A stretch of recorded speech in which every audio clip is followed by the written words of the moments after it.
J'aimerais perdre du poids. Ce serait quoi le point numéro 1 à regarder pour mon alimentation? C'est maintenant l'heure du souper. Ah, j'haïs ça. Quand mon chum est là, je déteste faire mes vidéos. Salut vlog, j'espère que vous allez bien. Donc aujourd'hui, full day of eating et au courant de la journée, à chaque fois que je vais manger un repas, je vais répondre à une à deux questions que j'avais mis dans le fond sur Instagram. J'avais mis une boîte à questions si vous aviez des questions pour moi en lien avec l'alimentation. Donc j'en ai sélectionné quelques-unes. Fait qu'à chaque fois que je vais manger un repas, je vais répondre à une à deux questions. Je vous aurais bien mis sur mon trépied. Mais comme vous voyez, changement de décor, je suis comme dans un condo locatif court terme en attendant que notre maison soit prête. Le comptoir est comme pas fait pareil. Puis mon trépied, quand je le mets l'autre bord du comptoir, ça coupe genre là. Fait que bref. Tout ça pour dire que je vais plus vous tenir dans ma main pour ce vlog-ci. Normalement, j'aime ça faire un mix. J'aime ça vous mettre un petit peu sur le trépied, un petit peu dans mes mains. Fait que là, je vais y aller vraiment avec du mieux que je peux. J'ai quand même un mini trépied que je pourrais mettre sur le comptoir quand je suis assis. Mais bref, ça va être ça. Pour déjeuner, ce matin, saumon fumé avec œuf blanc d'œuf et des petits raisins. J'aurais pu me faire une petite toast, mais j'avais plus envie de manger de fruits ce matin que du pain en soi. Saumon fumé, c'est rare, je mange ça le matin. C'est juste qu'on en avait mangé ce week-end, moi puis mon chum, puis il en restait comme un petit peu. Je l'avais congelé, là je l'ai sorti. Fait que je me suis dit pourquoi pas manger saumon fumé avec mes œufs puis des raisins. Ça va être excellent. J'ai aucune idée si je m'enligne pour un 4 ou 5 repas. J'ai comme un horaire bizarre aujourd'hui, fait qu'on verra. On verra selon mon temps. Si je vois que je peux pas m'enligner vers un 5 repas, évidemment, je vais grossir mes repas. Fait que voilà, premier repas de la journée.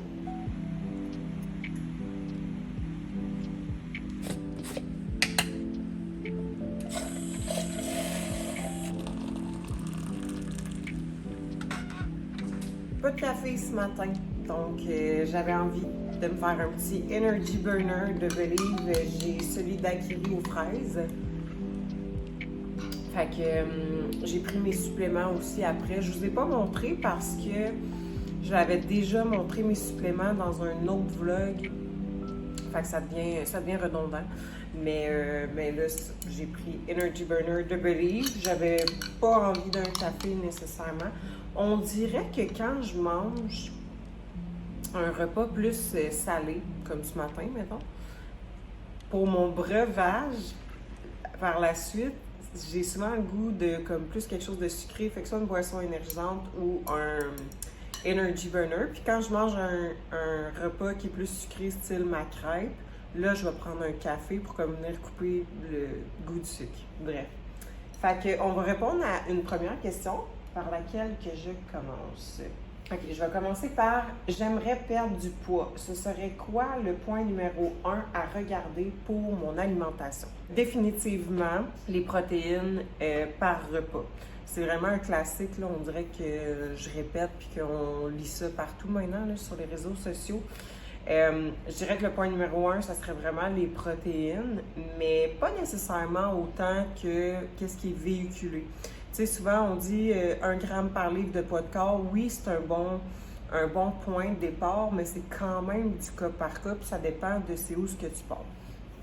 Parce que l'affaire avec 1 gramme par livre de poids de corps, si ton pourcentage de gras il est quand même assez élevé, tu n'as pas nécessairement d'autant besoin de protéines. Fait que je vais prendre un exemple, que tu es une femme, puis ton poids présentement, on va dire qu'il est à 190 livres et que selon ta grandeur, ton poids santé est approximativement, on va dire, à 160 livres. Bon, fait que tu es à 190 livres.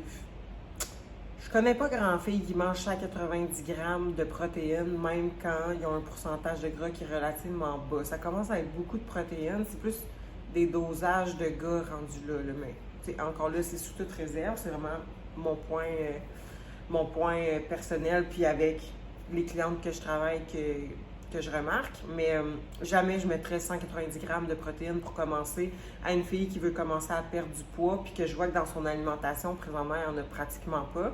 la façon que je vais travailler avec quelqu'un comme ça, je vais me diriger vers le nombre de protéines par livre, 1 gramme par livre de poids de corps, quand elle va être à son poids désiré, quand elle va être à son poids santé. Fait que si elle me dit je veux peser 160 livres, à ce moment-là, ben ça se peut que je la commence à 160 grammes de protéines, tout dépendamment si elle en mange quand même une petite quantité présentement ou non. Parce que si elle n'en mange pas du tout, ça se peut que 160 grammes de protéines, ce soit quand même trop pour commencer, puis même ça peut causer de la constipation si tu mangeais presque pas de protéines à la base.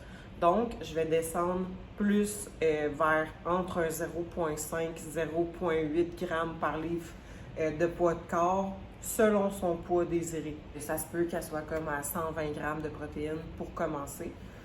On regarde qu'est-ce que ça donne, puis on peut faire un bout de chemin là, avec ça. Fait que point numéro 1, j'irais vraiment avec protéines par repas, puis là, c'est vraiment de où est-ce que tu pars présentement au niveau de tes protéines. Fait que oui, on en veut à chaque repas, mais si tu en mangeais comme 1 à 2 fois par jour, ben là, on s'entend, mais en pas partout. Tu sais, si tu veux te mettre un horaire de 4 à 5 repas, au pire, ta ou tes collations, pas obligé de mettre des protéines, commence par tes repas principaux. Tu sais, si tu avais l'habitude, mettons, de ne pas manger de protéines le matin, ben tu sais, peut-être pas de faire autant de protéines comme moi et mon déjeuner ce matin. Tu sais, peut-être commencer avec juste 2 œufs, ta petite toast, puis mettons une banane ou des framboises, bref, un fruit. Tu sais, ça pourrait être déjà un bon point de départ. Non, c'est pas beaucoup de protéines, 2 œufs, mais c'est déjà plus que qu'est-ce que tu mangeais au départ. Fait que vraiment y aller graduellement au niveau des protéines. On le voit tout le temps, là, ça fait un énorme changement sur le sentiment de satiété, moins de craving, la composition corporelle aussi est meilleure. Fait que, bref, point numéro 1, protéines, définitivement. Je pourrais donner un point numéro 2 aussi, qui est comme moins populaire peut-être. Fait que je te dirais, c'est pas nécessairement au niveau du choix d'aliments, mais ça va être d'établir un horaire de repas. Parce qu'on sait que circadien, c'est pas juste quand tu dors, c'est aussi les heures que tu vas manger. Donc, d'habituer ton corps à manger à certaines heures. Tu sais, oui, on va écouter nos sentiments de satiété et tout ça, mais de pas skipper de repas. De pas, bon, ben là, j'ai skippé le dîner, fait que tant pis, hein, ça va être à ce soir qu'on va souper. Mais souvent, ce qui arrive, c'est que là, ça déborde. Le soir, là, c'est là qu'on mange plein d'affaires par rapport. Fait que de pas skipper de repas. Fait que si ça donne que, crime, avec ton horaire, t'as pas pu dîner, puis tu vois qu'il est rendu 2 heures, ben ça veut pas dire parce qu'il est rendu 2 heures que tu peux plus dîner. Tu sais, comme mange pareil. Mais repas le plus important, vraiment le déjeuner. Toujours déjeuner à la même heure le plus possible. Ça montre à ton corps que la journée est commencée, puis qu'il peut se réveiller, puis le processus de ton énergie s'enclenche. Fait que, deuxième point, qui est moins populaire, vraiment déterminer des temps pour manger. Et si tu skippes un repas, ben en fait, skip-en pas. Skip-en pas. Attends pas à la fin de la journée, là, puis que ça déborde dans tes repas. Donc là, j'ai un trou entre 2 rendez-vous. J'ai un 2 heures de lousse. Fait que je vais en profiter pour prendre une collation. Je suis pas certaine qu'après-midi, je vais en prendre. Fait que bref, collation du matin, puis j'ai faim en plus. Ça va être protéines. Je vais mettre un demi-scoop. Je suis vraiment sur la fin de mon pot. Protéines whey au chocolat noir de ATP. Et je vais me prendre du yogourt grec nature. Là, il est dans un plat parce que quand je déballais mon épicerie, j'ai échappé le pot à terre. Ça l'a cassé, mais le yogourt, il a comme pas tout... il était pas sur le plancher, il était encore dans le pot, mais évidemment, je pouvais pas remettre le pot dans le frigidaire. Fait que voilà, yogourt grec, protéines, et je vais mettre granola maison recette qui se trouve dans mes réels sur Instagram. Super bon. Fait que c'est un granola au érable et noix. Puis j'ai mis des fibres dedans, là, fait que des graines de chia, graines de lin. Je vais répondre tout de suite à une question parce qu'il faut que je le fasse en même temps. Il y a une fille qui m'a demandé comment faire dans le fond, pour calculer ses calories avec une balance. Donc, je vais vous montrer comment faire. Parce que ça se peut que tu ne saches pas comment faire. J'ai ma petite balance et je vais vous mettre sur mon trépied pour vous montrer tout simplement comment calculer avec une petite balance. Là, ça dépend toujours de la portion que tu veux. Fait que ça dépend de tes macros, ça dépend de tes calories. Fait que si je prends en exemple mon yogourt grec, ben pour 175 grammes, tu as 17 grammes de protéines. Fait que moi, je vais me mettre, étant donné que je mets de la protéine en poudre dedans, je vais y aller avec 175 grammes avec un demi-scoop de protéines. Fait que ça me fait pratiquement une collation à 30-35 grammes de protéines au total. Fait que c'est ça. Il faut que tu saches combien de grammes de l'aliment que tu veux pour atteindre les calories macro. Fait que là, moi, je vais mettre 175. Donc là, j'ai ma balance. Je vais la mettre à on. Donc là, tu vois qu'elle est à 0. Ce que je vais faire, je vais mettre mon bol. Je vais la remettre à 0. Donc, je vais faire tear. Là, elle est revenue à 0. Donc, ça ne prendra pas le poids de mon bol. Fait qu'à partir d'ici, je peux mettre mon yogourt grec et je vais mettre la quantité nécessaire jusqu'à temps que ça me donne mon 175 grammes pour que j'aille mon 17 grammes de protéines. Fait que là, tu viens mettre ta quantité de yogourt. Là, je vais m'ouvrir un autre pot. Pas plus compliqué que ça. Fait que maintenant, tu as atteint ton 175 grammes de ton aliment. Puis, si je voudrais rajouter d'autres choses pour peser, ben je referais tout simplement tear. Puis, à ce moment-là, je mettrais un autre aliment. Exemple, moi, je pèse jamais ma protéine. Au lieu de te fier à la scoop, tu pourrais décider de te fier au gramme. Fait que 38 grammes pour 24 grammes de protéines. Moi, personnellement, je pèse jamais ma protéine, mais exemple, là, ça serait revenu à 0. Fait que je pourrais décider là, de, tu sais, mettre ma protéine pour le nombre de grammes. Fait que, exemple, si je le mets tout, là, comme j'ai dit, il en reste quasiment plus. Là. Fait que comme ça. Fait que là, j'ai pratiquement un 20 grammes de protéines quasiment. J'ai environ la moitié. C'est ça que je voulais. Fait que j'ai un demi-scoop. Fait que bref, tu pourrais y aller comme ça aussi.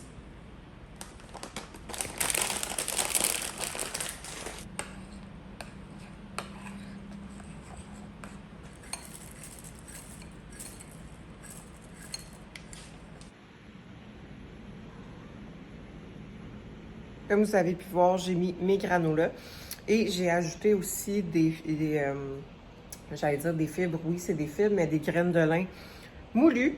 Donc, pour aller chercher une source de fibres de plus. Puis, on voit dans mon mélange de granola, j'ai quand même beaucoup de noix dedans. Donc, protéines, bons glucides, source de gras. Fait que vraiment une bonne collation qui va me satisfaire. Honnêtement, j'aurais pris des fruits à côté. Mais j'ai plus de fruits frais. Là, il me restait juste des raisins. Je les ai mangés ce matin. Faut que j'aille à l'épicerie tantôt. Je vais aller en acheter parce que mon chum, il en mange dans ses lunchs. Mais là, on n'a plus. On a juste des fruits congelés. Puis ça me tentait pas de mettre des fruits congelés dans mon yogourt vu que j'ai des granolas. Je suis bien picky là, dans mes affaires. Là. J'aime ça, mettre des fruits congelés dans mon yogourt, mais pas quand je mets des granolas. J'ai choisi les granolas. Fait que, d'après moi, tantôt, je vais manger un fruit sur le side. Là. J'essaie d'en manger tout le temps 2 à 3 fois par jour. J'en ai mangé à matin. Fait que techniquement, j'en mangerai plus tard dans la journée. Fait que, on verra c'est quoi les choix à l'épicerie. Puis je mangerai un fruit dans ma journée. C'est maintenant l'heure d'un petit matcha. Donc, je me suis fait un matcha latte. Rendu midi, ça fait déjà un moment que j'ai mangé ma collation. Je suis comme sur le bord de dîner. Fait que je me suis dit, je vais me faire un petit matcha parce que je prends pratiquement jamais de la caféine l'après-midi. C'est sûr que des fois, oui, là, comme tout le monde, mais j'essaye le moins possible. Donc là, je me suis fait un petit matcha. Matcha, il y a moins de caféine qu'un café, mais il y en a que ça peut quand même affecter le sommeil s'ils le prennent trop tard dans la journée. Moi, je fais mousser mon lait froid dans mon mousseur à lait Nespresso. Je prends le Silk amande non sucré, puis pour vrai, il mousse quand même bien. Puis, je mets une cuillère à thé de matcha. Je le fouette avec mon petit fouet à matcha et je mets environ un demi-sachet de stevia. Fait que j'étais allée marcher. On dirait que j'avais besoin de quelque chose de froid, puis pas le goût de café aujourd'hui, comme je vous ai dit ce matin. Je vais prendre le temps de répondre à une autre question qui m'a été posée. Comment augmenter son nombre de calories à consommer par jour quand on croit être en déficit? Donc, quand on croit être en déficit, donc j'imagine que si c'est dans le cas où que tu es en déficit puis tu penses que ça fait longtemps, donc peut-être que tu t'enlignes vers une espèce de reverse. Donc, reverse diet, si tu es certaine du nombre de calories que tu manges, puis que justement, tu es certaine que tu es en déficit, à ce moment-là, moi, ce que je fais avec des clientes quand je veux faire une reverse ou que je commence avec une cliente, puis ce qu'elle a besoin, c'est qu'on commence par augmenter son apport calorique. En général, si je sais vraiment ce qu'elle mange initialement, je vais monter environ, là c'est vraiment du cas par cas, mais environ 10 à 20% de son apport calorique qu'elle mange dans le moment présent. Fait que si, exemple, elle mange 1200 calories, qu'on veut sortir du déficit puis qu'on veut faire une reverse, on peut y aller par tranche de 10 à 20% de calories de plus. Fait que 1200 fois 10, 1200 fois 15, 1200 fois 20, vraiment entre 10 et 20. Fait que ça tourne autour de normalement un 100 à 200 calories approximativement, là, tout dépendamment qu'est-ce qu'elle mange. Tu sais, si mettons elle mange 1400 calories puis que je veux l'augmenter de 10%, ben à ce moment-là, ça va être un 140 calories qu'on va ajouter de plus. Fait que pour moi, je trouve qu'avec mes clientes, c'est toujours, depuis que je fais ça, là, de 10 à 20%, ça va tout le temps bien. Si j'ai quelqu'un que c'est vraiment un gros struggle pour elle, un gros défi de manger plus, à ce moment-là, je vais y aller encore plus bas, je vais y aller juste avec un 5%, puis quitte à augmenter un petit peu plus souvent, mais par petites tranches. Ça peut être aussi une alternative, mais chez une femme qui n'a pas de blocage mental, on peut y aller facilement avec un 10 à 20%. Fait que je te dirais de commencer par là si tu veux, si tu crois être en déficit puis que tu veux augmenter ton apport calorique, vas-y comme ça. Puis une fois par mois, en général, ça va bien. Tu sais, si moi, j'augmente une cliente par tranche de 5%, je vais plus augmenter souvent, en général, à chaque 2 semaines, jusqu'à temps qu'on voit que là, on a un poids qui est stable, on est pas mal à son maintien calorique. On va rester là un moment sur le neutre. Mais sinon, chez une fille qui n'a pas de blocage, là, j'irais un peu plus gros, mais seulement une fois par mois environ. Mais encore là, c'est du cas par cas. Il y en a qui avaient tellement besoin de calories, puis que la reverse fait tellement du bien qu'il y en a que je vais quand même augmenter de 10 à 20%, mais à chaque 2 semaines. Fait qu'on voit que c'est vraiment du cas par cas. Mais grosso modo, 10 à 20%, une fois par mois, on ne se trompe pas à ce moment-là.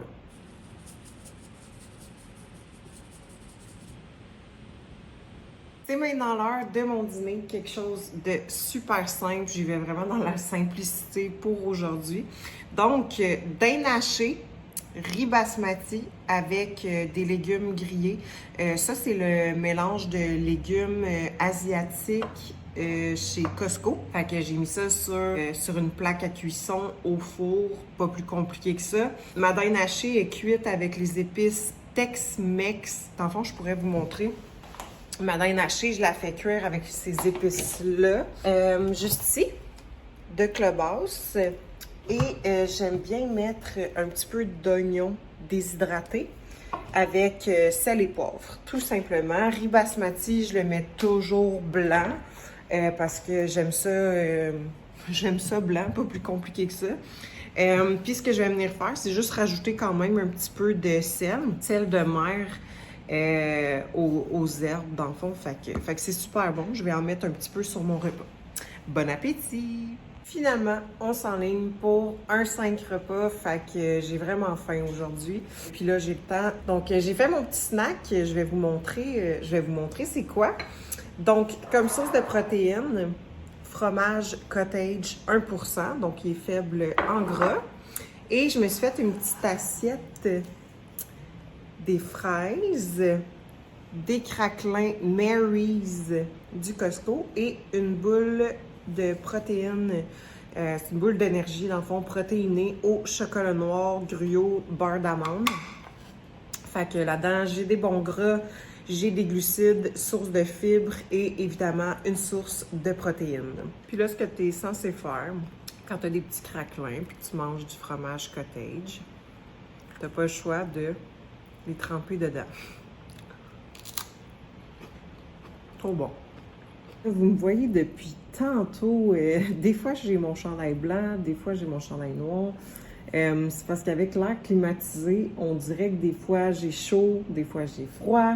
Fait que des fois je suis en manche courte, des fois je suis en manche longue. Fait que bref, je vais répondre maintenant à 3 autres questions. Est-ce qu'on peut progresser quand même si on mange plus SPM parce qu'on a trop faim?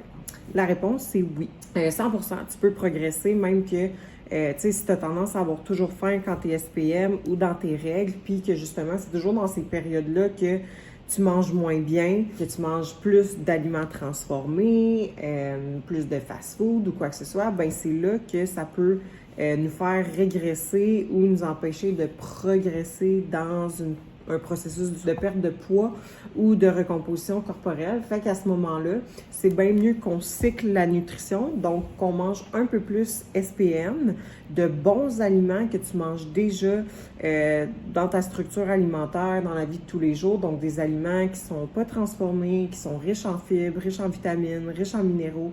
À ce moment-là, c'est vraiment intéressant de monter un peu l'apport calorique jusqu'à temps que tes règles soient terminées puis qu'on tombe dans le début de ton cycle. Fait que là, c'est sûr que c'est variable d'une femme à l'autre, mais en temps normal, où ce qui va avoir le plus de variations hormonales, c'est à ces moments-là qu'on va avoir souvent le plus faim. Fait que souvent, à l'ovulation, donc pendant quelques jours, il y en a qui vont avoir plus faim. Ensuite de ça, l'appétit descend un peu et ça va remonter quand on va être proche des règles. Puis là, c'est variable d'une femme à l'autre. C'est-tu une semaine avant les règles? C'est-tu 3 jours avant les règles? Faut juste apprendre à se connaître, tu sais. Fait que peut-être marquer des notes dans une application qui permet de tracker tout ce qui est règles, cycle menstruel. Fait que oui, tu peux progresser quand même. Dans la plupart des cas, ça l'aide énormément. C'est pas tout le monde qui a besoin de monter son apport calorique en SPM. Évidemment, c'est vraiment du cas par cas, mais dans la majorité des cas de ce que j'ai vu avec les clientes, souvent, où ce que ça dérapait un peu, c'était toujours SPM. Fait que, ben, tu sais, tant qu'à manger n'importe quoi, on va cycler ta nutrition, donc on va monter les calories. Là, je dirais, on peut y aller facilement avec un 3 à 400 calories plus si la personne a vraiment faim dans cette période-là. Puis ça n'empêchera pas de progresser. Fait que tu sais, 3 à 400 calories plus dans une journée, c'est l'équivalent d'une collation ou d'un repas de plus. Fait que tu peux soit t'ajouter un snack de plus ou tu peux décider de grossir tes portions dans chaque repas et collation. Puis justement, de ce que j'ai remarqué, c'est évidemment moins d'inflammation, l'énergie était meilleure et la motivation en soi était meilleure aussi dans cette période-là. Donc, ça se peut que le poids bouge pas pendant qu'on est SPM, ça se peut même qu'il monte de 1 à 3, 4 livres même. Dû à la fluctuation hormonale, ça peut faire une petite rétention d'eau ou quoi que ce soit, mais ça ne nous empêche pas quand même de perdre du gras ou de perdre du poids en soi. C'est vraiment juste la rétention d'eau qui fait que le poids va fluctuer. Fait que moi, en tout cas, pour moi, c'est un gros oui qu'on peut progresser même si on mange plus parce qu'on a plus faim dans les SPM. Une autre question. Un aliment en particulier que tu aimes mettre dans le plan de tes clientes et pourquoi? C'est pas un aliment en soi, mais je veux dire tous les aliments fibreux. Donc, je me répète souvent avec les fibres, mais les fibres, c'est ce qui va nous permettre d'avoir une glycémie qui est stable, d'éviter les rages de sucre, d'éviter d'avoir faim trop rapidement. C'est bon pour la santé digestive, donc d'avoir un transit intestinal qui est régulier. Fait que tous les aliments fibreux, donc évidemment les fruits.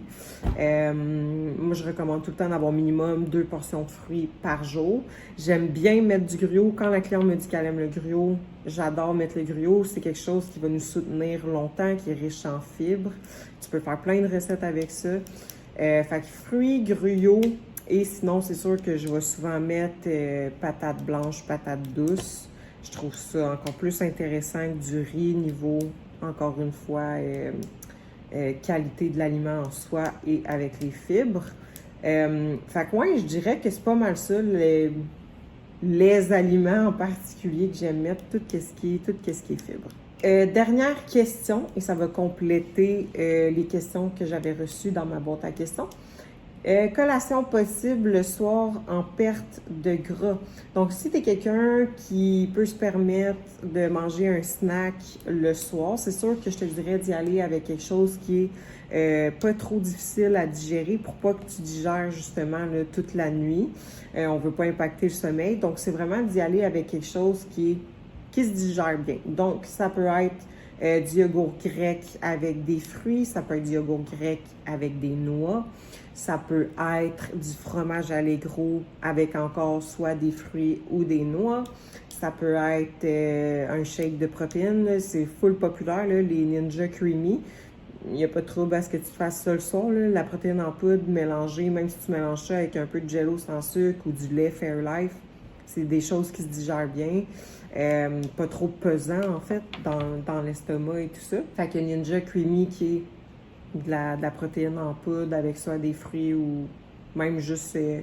il y en a qui mélangent ça juste avec de l'eau puis juste du lait d'amande, là. Fait que ça peut le faire. Sinon, évidemment, ça pourrait être, exemple, des œufs. Ça se digère bien aussi. Ça pourrait être pas mal ça qui me vient en tête. Des choses qui se digèrent bien, là, on tourne pas mal dans ces collations-là, là, je te dirais. Moi, j'éviterais le soir tout ce qui fait grimper la glycémie trop rapidement. Fait que tout ce qui est genre aliments transformés, mettons, galettes de riz, craquelin, tu sais, oui, ça se digère bien, mais je garderais ça pour plus tôt dans la journée. Fait que c'est pour ça que j'aime bien mettre des fruits le soir aux filles qui ont des collations. Mais encore là, c'est du cas par cas. Il y en a qui vont manger des craquelins puis qu'il n'y a aucun problème avec ça. Puis on s'entend que c'est mieux que tu manges ça que des chips, là. Fait que rendu là, après ça, là, c'est vraiment du cas par cas. Mais en gros, on veut une source de protéines, glucides et lipides ou un des deux qui se digère bien, fait que pas mal dans les choix que je t'ai mentionné. Puis si jamais tu manges pas de produits laitiers, ben tu sais, ça peut être une protéine végétale ou peu importe qui se digère bien. C'est pas mal ça pour les questions que j'ai reçues. Fait que c'est toujours cool quand je mets une boîte à questions, là. N'hésitez pas, soyez pas gênés. Je pense que ça fait longtemps que j'ai pas mis de boîte à questions anonyme.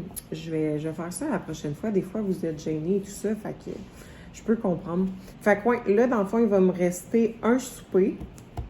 Je m'enligne pas mal avec du poulet. Mon poulet il est déjà cuit. Puis là, j'ai des patates douces, mais elles sont pas cuites. Fait que je pense que je vais me faire cuire des patates douces au four en petits cubes. Il me reste des asperges, donc je vais probablement mettre mes asperges aussi au four pour pouvoir les manger avec ça. Fait que ça s'enligne pas mal pour un petit poulet, patates douces, asperges. Peut-être une petite salade on the side, là, puis je vais me faire une vinaigrette maison avec de l'huile d'olive puis des épices. Un bon repas nourrissant comme dernier repas. Je pense pas que je vais manger de collation à soir, là, parce que je l'ai comme mangé après-midi puis avant midi, puis je mange plus 6 repas par jour. Fait que j'ai vraiment faim aujourd'hui, donc d'après moi, je vais me faire comme une pire assiette là, pour souper, puis après ça, je vais être correct jusqu'à demain matin. Fait que là, j'ai une consultation dans 15 minutes et ensuite de ça, j'ai mon live dans mon groupe Facebook privé avec mes clientes. On va parler de reverse diet. Donc, on va parler de ça parce que c'est quelque chose qu'on fait dans un processus de perte de poids ou de perte de gras. Fait que c'est cool que les clientes sachent pourquoi on met ça, en fait, là. C'est ce qui nous permet, en fait, de maintenir des résultats sur le long terme et de ne pas créer de mauvais patterns au niveau du métabolisme ou même au niveau mental, puis d'éviter, justement, de faire le yo-yo avec notre poids ou quoi que ce soit. Fait qu'on va parler de ça, puis ensuite de ça, la journée va être terminée. Fait que je vais faire mon souper, puis mon chum devrait arriver pas mal en 6h, 7h. Fait que normalement, c'est à partir de là qu'on passe un petit moment ensemble. Puis là, j'ai ma routine du soir, là. Fait que classique, ma tisane, prendre une douche chaude, mets mes crèmes, routine du visage, mes petits suppléments. On écoute une petite série, puis ensuite de ça, c'est le dodo. Fait que voilà, on se parle tantôt quand j'aurai fait mon souper. C'est maintenant l'heure du souper. Ah, j'haïs ça. Quand mon chum est là, je déteste faire mes vidéos. Bon, c'est l'heure du souper. J'avais déjà du poulet de cuit, fait que ça va être du poulet. Je me suis fait des patates douces au four et des petites asperges. Puis je vais mettre un petit peu dans mon assiette de la laitue. Je vais mettre un petit peu d'huile d'olive pour avoir une source de bon gras. Puis je vais mettre un petit peu d'épices, la jardinière de la Louisiane. Puis ça va être ça. Pas plus compliqué que ça aujourd'hui. Je suis allée dans la simplicité de mes repas. Si jamais vous avez des questions ou quoi que ce soit, n'hésitez pas à écrire en commentaire ou m'écrire en message privé sur Instagram au elite.training. Et on se dit dans un prochain vlog.